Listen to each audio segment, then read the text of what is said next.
Indian thought said you don't live only once, you live many, many lives. So there's no one life, one God, one way of being, one judgment a day. They imagined that they were like Socrates, they were like Plato, they were like Aristotle. And these philosophers separated mythos from logos. And therefore the word mythos came to be associated with all that is imagined. So the memories of people, the stories that they tell, the songs that they tell, the bards' creations that are narrated and accepted at face value. This dividing line emerging in the 19th century. It didn't exist before that. You need new words.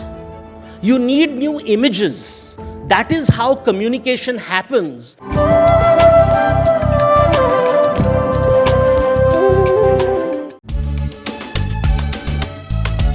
Hello, my name is Devdutt Pattanaik, and I'm talking on a subject that is people use these words very casually, mythology and history. And I want to talk about it because I've been working on mythology for the last 30 years, and I'm realizing more and more how important mythology is in life, and how we underestimate the power of mythology. But first, let's understand definitions, because that is very important. People define subjects in all kinds of strange ways. The word mythology and history as we know it emerged less than 200 years ago. So they didn't exist 300 years ago. They came about 200 years ago following the Enlightenment, following the scientific revolution. And this idea that I can understand the truth objectively, the past objectively, emerged. So we must understand where these words emerge from. They emerge from science and the Renaissance and the Reformation. And somewhere in the 19th century, scholars started saying that the past has to be understood objectively. And for which you need evidence, and therefore the subject of history emerged. But for thousands of years, every community spoke of the past very differently. They had songs, they had stories, they had memories, which they would share in different formats. Now, some of these stories had very fantastic words. They would talk about kings who traveled to heavens. They had people who flew, who went to the underground, all kinds of magical things. Virgin births, oceans parting. There were stories of gods with 4 hands, humans who could live for 1,000 years. So suddenly, when you suddenly say that the past can be understood objectively, what happens to these subjective stories about the past that every community has? What happens to them? Do we discard them? Do we reject them? Do we put them in the literary department and say, oh, it's literature? But literature has a purpose. And therefore, the word mythology emerged, and it was created by Europeans because they used the word mythos the way the ancient Greeks like Socrates used. Remember, the Europeans in the 18th and 19th century imagined themselves as inheritors of Greek traditions. They imagined that they were like Socrates, they were like Plato, they were like Aristotle. And these philosophers separated mythos from logos. Mythos is the world of imagination and storytelling. Logos is the world of rationality, of questioning, of asking questions and not accepting an answer merely because it has been told by authority. So you had mythos, which is based on faith, and logos, which is based on skepticism, on doubt. And this binary of mythos and logos emerged in Greece 2,500 years ago, and it replicated itself in Europe in the 19th century. And therefore, the word mythos came to be associated with all that is imagined. So the memories of people, the stories that they tell, the songs that they tell, the bards' creations that are narrated and accepted at face value. And then you had this new subject which had never existed before the 19th century, becoming more and more powerful because it was based on skepticism, it was based on evidence, and it said this is what the objective truth of the past is. And the objective truth was very different from the subjective truth. And we were told in this modern time, in the modern age, we should reject the subjective and embrace the objective. And this transformation is something that defines the modern period. The pre-modern era is about subjectivity and faith, and therefore religion. And modern era was based on objectivity, was based on doubt, and something new, measurement.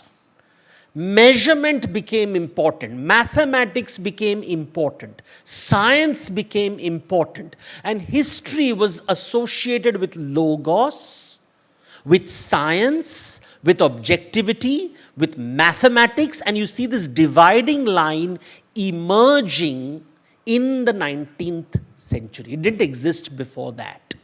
So you have these two worlds.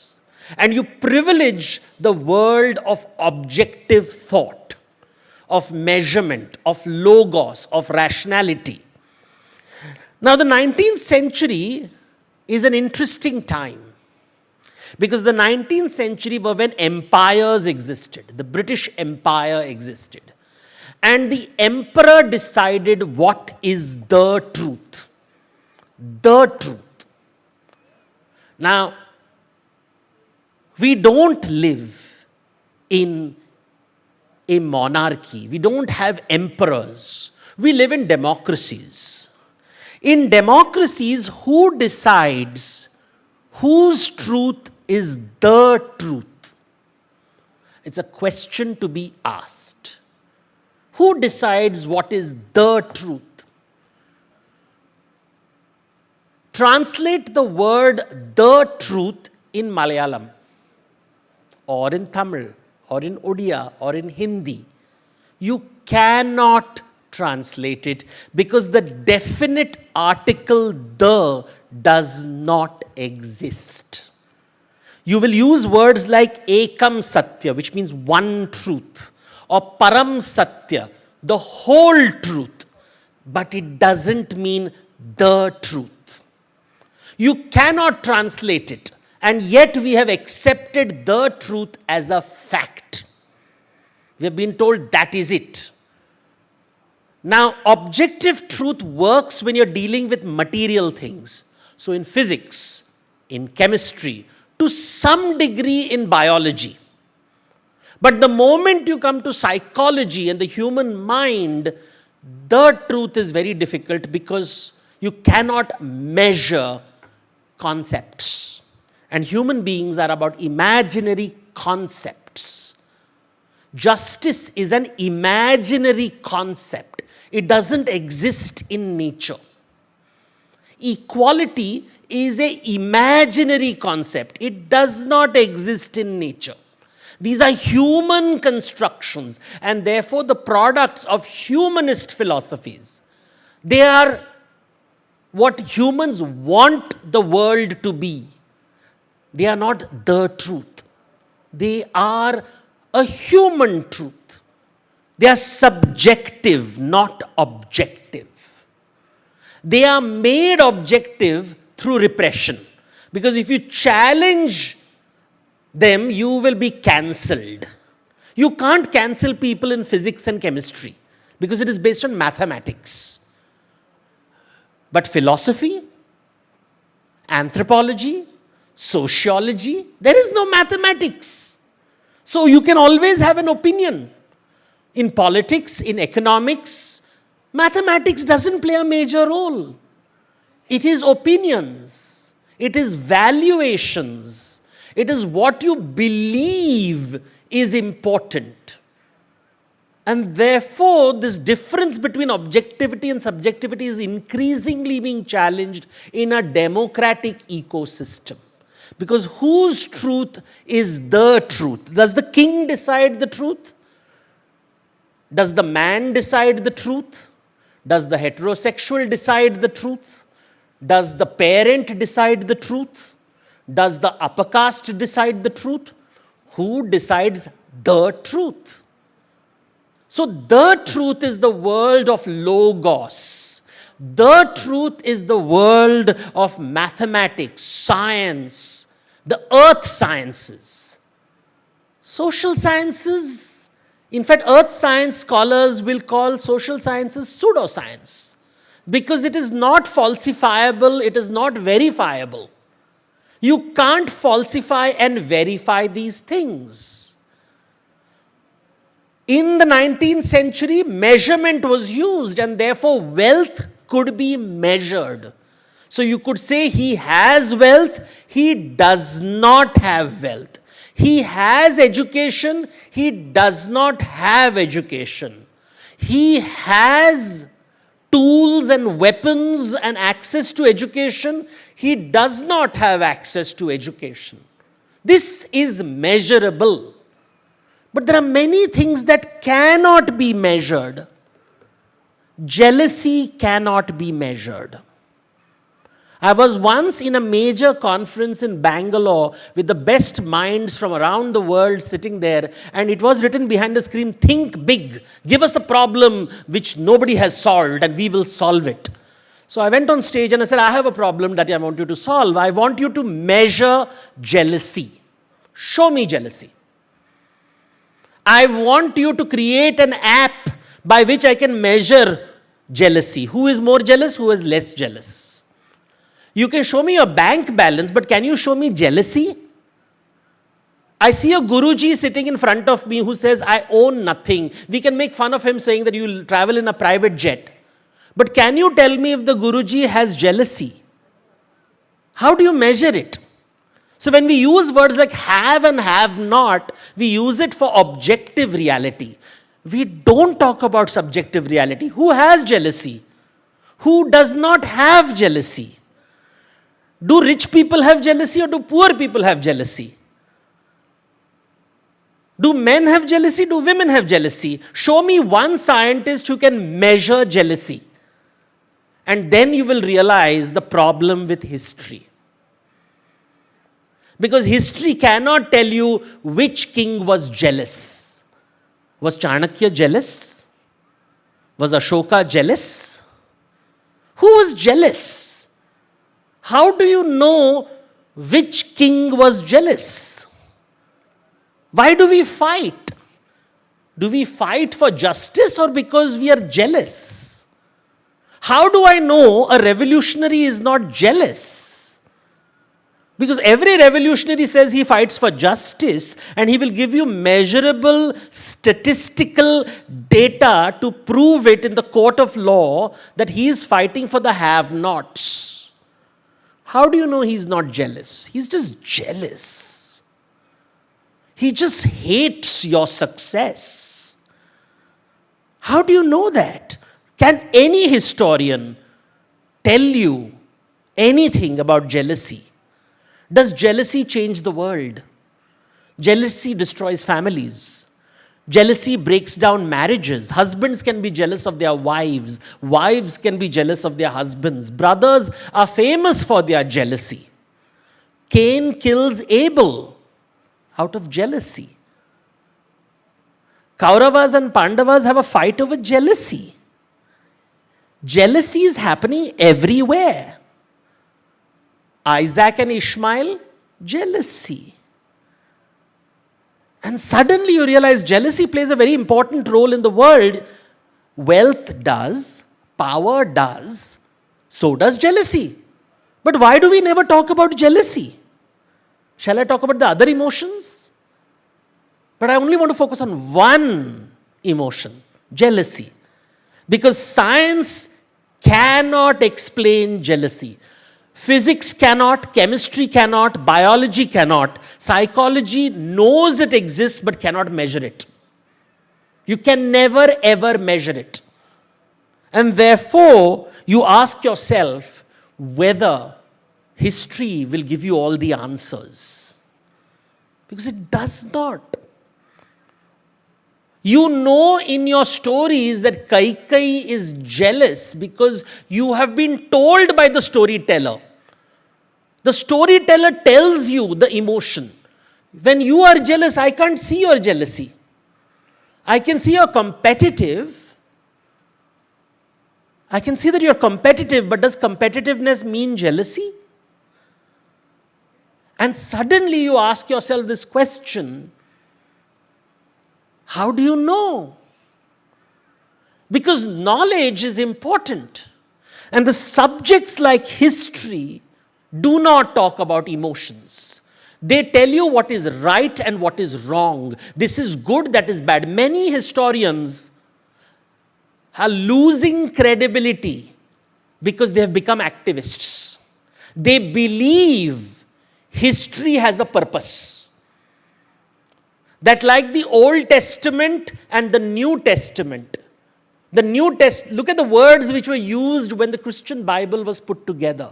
Old and new. Nowadays you don't use those words. Scholars will say Jewish Bible and Christian Bible. Why?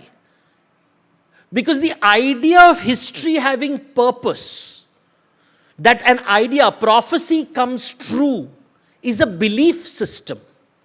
That there is a prophecy that will come true and one day there will be the end of the world. Everything will be fine, happily ever after, or revolution. Both these ideas are fantasies. So one group, the children are told happily ever after, happily ever after, happily ever after. Every fairy tale tells you happily ever after. You're told, you hope that there will be happily ever after. Does history have happily ever afters? Because ever after doesn't exist in history. We live in history. And it's going on. It never ends. If it never ends, how can there be end of history? But yet we believe in the end of history because from childhood somebody told us history comes to an end. There will be the great apocalypse. Everything will come to an end. And the good guys will win and the bad guys will lose. And that is repeated in every Hollywood film. So you have superheroes and supervillains constantly battling each other, telling you the good will win and the bad will lose. Or like the Greeks, you will have tragedy stories of the bad winning and the good losing. It is a finite stop, a full stop. And these ideas come from Europe. Because Europeans believed you live only once, and when you die, you will be judged for the quality of your life. Those who believed in the Bible said when you die, you will be judged by God. And the concept of qayamat. If you do good things in your life, if it is halal, you will go to Jannat, heaven, paradise. If you do bad things, you will go to hell, Jahannam. But the Greeks, the Yavanas, had a very different understanding of what happens after death. They also believed you live only one life. They also believed you will be judged after death. But their concept was very different because they did not have one God. They had many gods. We call them pagans. The word pagan comes from the Roman word pagus, which basically means thal, local god. Those who worship local gods.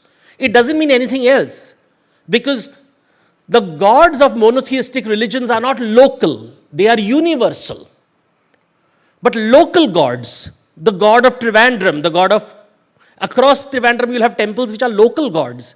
Kerala has local gods. India has local gods. So these gods existed, and the Greeks believed in local gods, but they believed when they die, they'll be judged. And there'll be 3 judges, not 1. And based on their actions, they can go to 3 places. If you have done something extraordinary in your life, you will go to Elysium. If you do if you live a mediocre life, you will go to asphodel. But if you have angered the gods, you will be cast into Tartarus. And the gods can be angry on anything. They are whimsical. They are not a fair, merciful God of Christianity and Islam. The idea of fair and justice doesn't exist. The Greek gods are capricious. They come from Sumerian gods. The Sumerian gods believed humanity exists to serve them. Humans were created by Sumerian gods to serve them. And that idea is there in Greeks also. Humans exist for our pleasure. But if there is a great human being, we will make him one of us, a god. So this obsession with achievement, kuch to karna hai zindagi mein. The fact that Alexander wanted to conquer the world is that history of Alexander is shaped by the stories, the mythology he was told by his mother. That if you do something extraordinary, you will become a god. And he wanted to do something extraordinary. And that is the Greek ideal which is there. Elon Musk believes in it, whether he admits or not. He thinks he can change the world, be extraordinary, and get a place in Elysium. Like Achilles, like Odysseus, like Jason, like Theseus. He doesn't believe in the mythology of the monotheistic faiths. That be humble. You cannot change what God has decided. So surrender to the rules. The concept of Qayamat talks a very different moral and ethical language, which is not there in the Greek mythologies. But now you come towards India, and you come further east. These were the colonies of the British. The British knew the biblical mythology, but they called it the truth. The scientists didn't know what to do. Even today you see in America the great fight between religious establishment and scientists. You see Richard Dawkins talking like a missionary about mythology and making fun of mythology because he takes things literally. That's the tragedy of science. They don't understand metaphor. They think everything is literal. Virgin birth is literal. Parting of the ocean is literal. Prophets traveling to the sky is literal. Human language is based on metaphor. Shabdartha, not Shabdartha, but Bhavartha.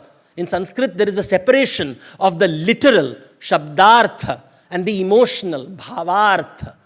When you read the Ramayana, Mahabharata, the Bible, do you take it literally or do you take it emotionally? Psychologically, try to understand what is being communicated internally. In the scientific world where only one truth is allowed to exist, you are not allowed to look beyond the literal. When I went to Southeast Asia once, this man said, Devdutt, please explain, why do Hindus worship a monkey? And I looked at him, and he was an Englishman. I said, do you know in India there is a concept called metaphor?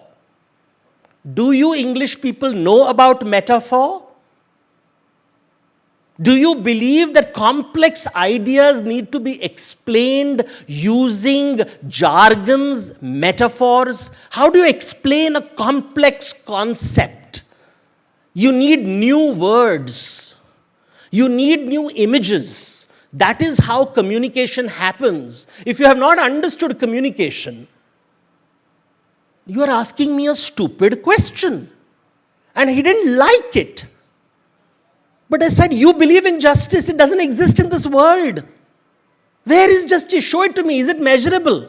Show me an app that shows who is more just. Which Chief Justice is more just?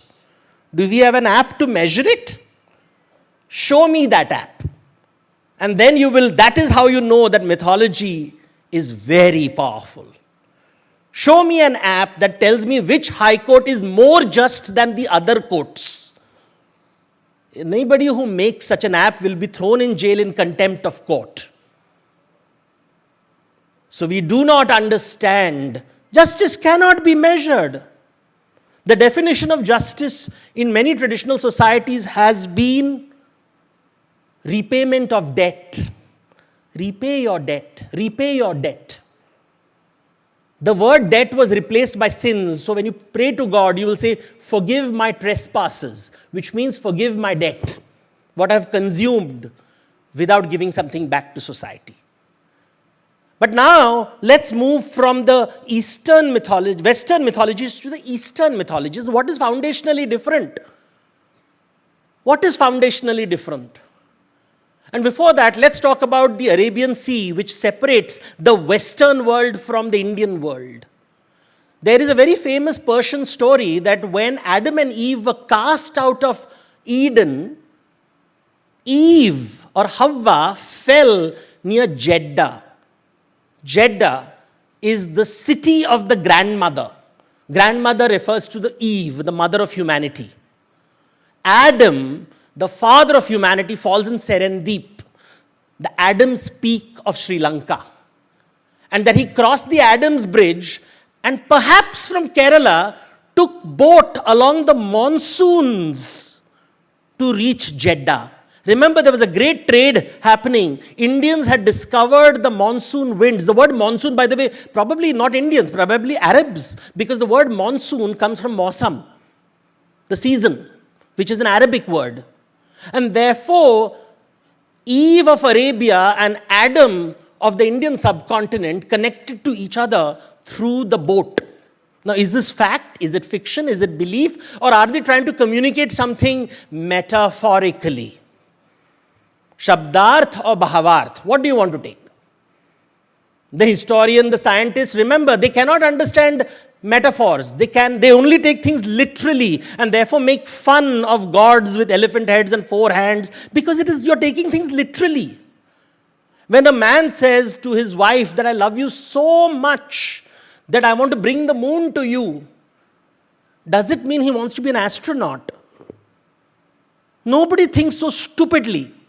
If a girl is given a rose flower and said, I love you, you will say, what is wrong with you? Are you a botany student? Be careful of scientists who think literal things are real things. It shows the absence of imagination, which is what science does. It doesn't tell you how to imagine. That heroes can be jealous. As I said, use the word jealous and everything falls into place. Use the word justice, everything falls into place because both of these are imaginary. They exist in the realm of imagination. You can see it, you can feel it, but you can't measure it. In Sanskrit, the word for that is nirguna. Jealousy is nirguna. Nyay is nirguna. It is not saguna. Word. Let me give you another example. People say Atma, Atma, Atma. Just ask them, can you see meaning? Artha. Can you see meaning? You can see word. You can hear a word. You can't hear a meaning. Without a word, you can't have a meaning. Meaning is Atma. Shabda is Sharira. That's all it means. It's not complicated.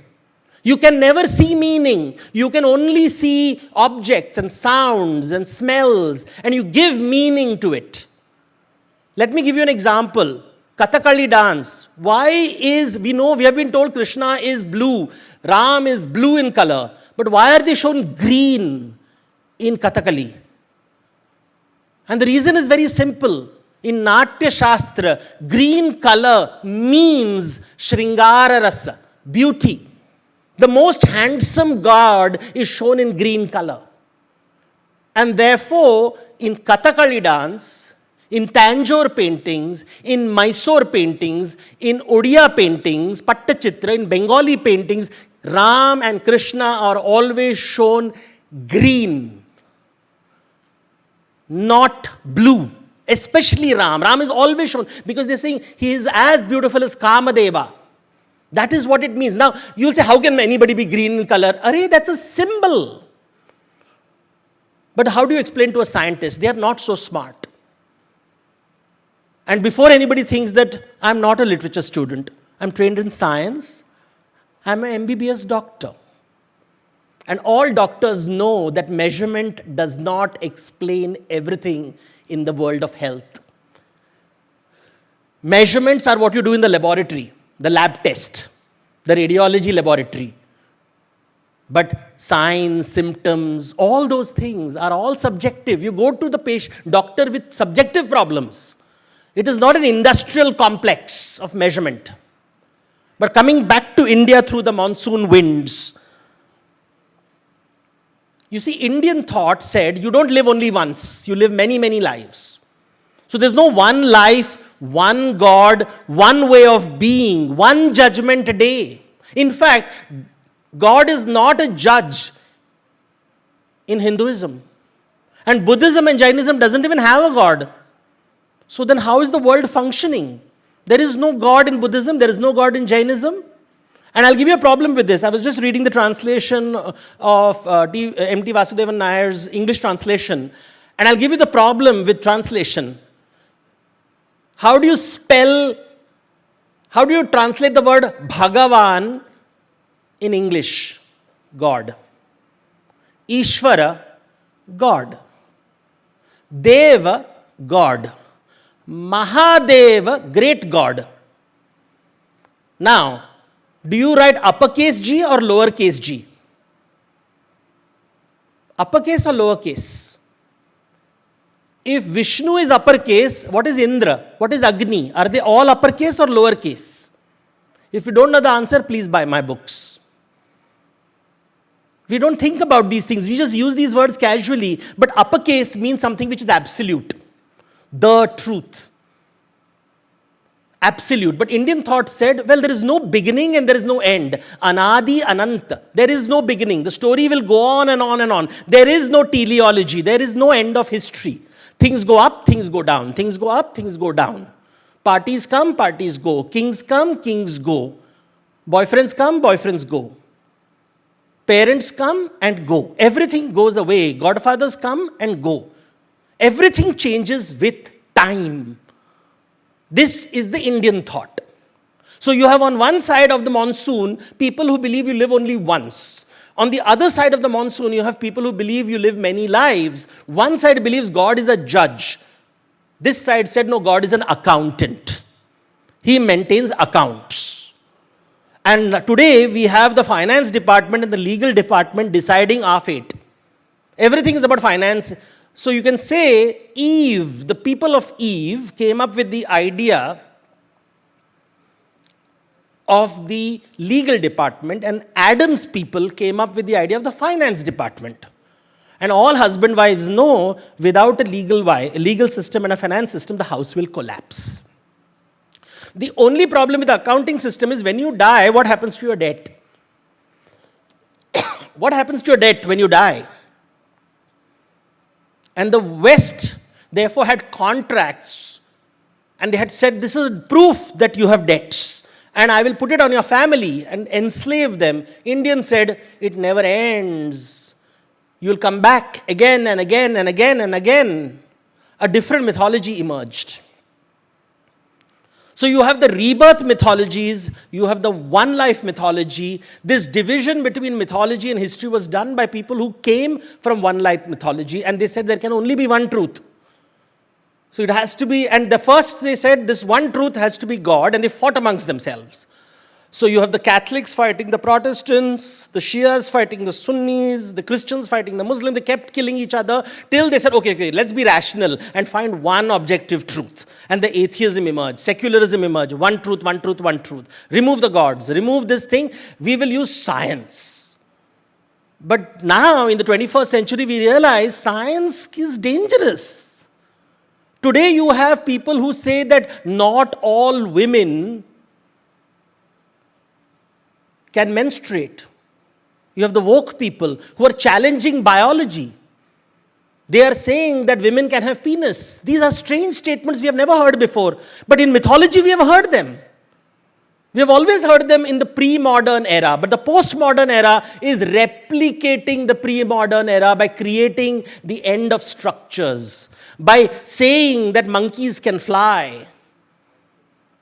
Science will say monkeys can't fly, but we say, no, we know monkeys who can fly. So postmodern era is creating new concepts, which is really what was there in the pre-modern era. And that is how the world repeats itself. The same yugas come back again and again and again, and Indians will say, we told you, it always happens, we knew it. So revolution as an idea in India would be, wait and watch, he will die anyway. What's the hurry? A very different way of looking at the world. Which is better? Well, both have values. Eve brings a different value, Adam brings a different value.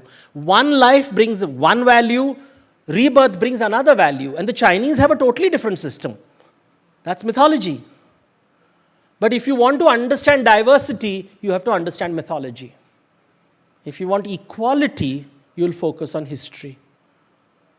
And you will say only one truth exists, the truth, which is told by the king. And you will reject everybody else's truth. And depends on what you want. I believe everybody's truths matter.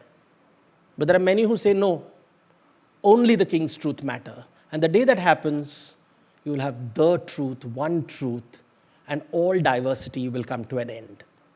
Thank you.